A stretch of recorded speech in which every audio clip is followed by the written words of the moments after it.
के कई देशों में मंगलवार 7 जनवरी की सुबह बेहद डरावनी रही। लोग सो रहे थे, तभी अचानक धरती हिलने लगी, मकान और इमारतें गिरने लगे।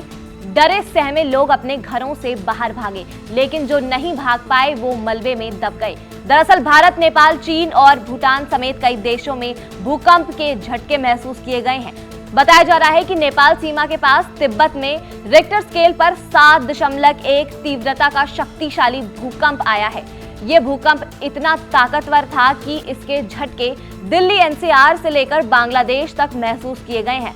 भूकंप का केंद्र चीन का डिंगी बताया जा रहा है। राहत और बचाव कार्य जारी है, लेकिन क्षतिग्रस्त सड़कों और ठंड के कारण बचाव कार्य में मुश्किल आ रही है। मीडिया रिपोर्ट्स के मुताबिक तिब्बत नेपाल सीमा क्षेत्र में भूकंप के कारण 36 लोगों की मौत भी हो गई है। दर्जनों लोग घायल बताए जा रहे हैं, लेकिन मौजूदा हालात को देखते हुए लगता है कि मरने वालों का आंकड़ा और बढ़ सकता है। तिब्बत में भूकंप के चलते कई इमारतें ढह गई हैं, साथ ही सड़कों और पुलों समेत इंफ्रास्ट्रक्चर को गंभीर नुकसान पहुंचा है।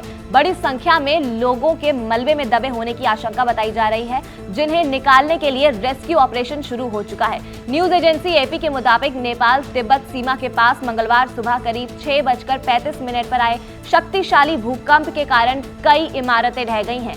नेपाल में ये झटके सुबह 6:50 पर महसूस किए गए हैं। हालांकि नेपाल से अभी तक किसी की हताहत होने की खबर सामने नहीं आई है।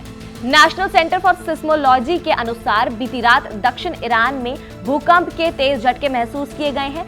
वहीं रिक्टर स्केल पर भूकंप की तीव्रता 5.5 मापी गई है। भूकंप का केंद्र धरती के नीचे 10 किलोमीटर की गहराई में था। भूकंप के झटकों से कई देशों के लोग दहशत में हैं।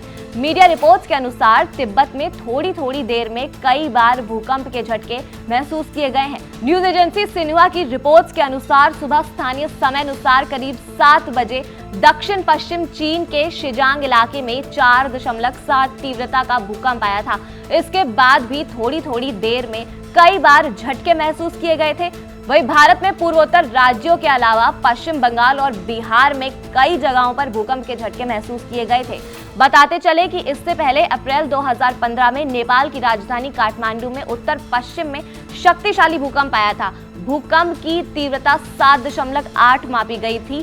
तब भूकंप के कारण लगभग 9,000 लोगों की मौत भी हो गई थी और बड़ी संख्या में लोग घायल हुए थे।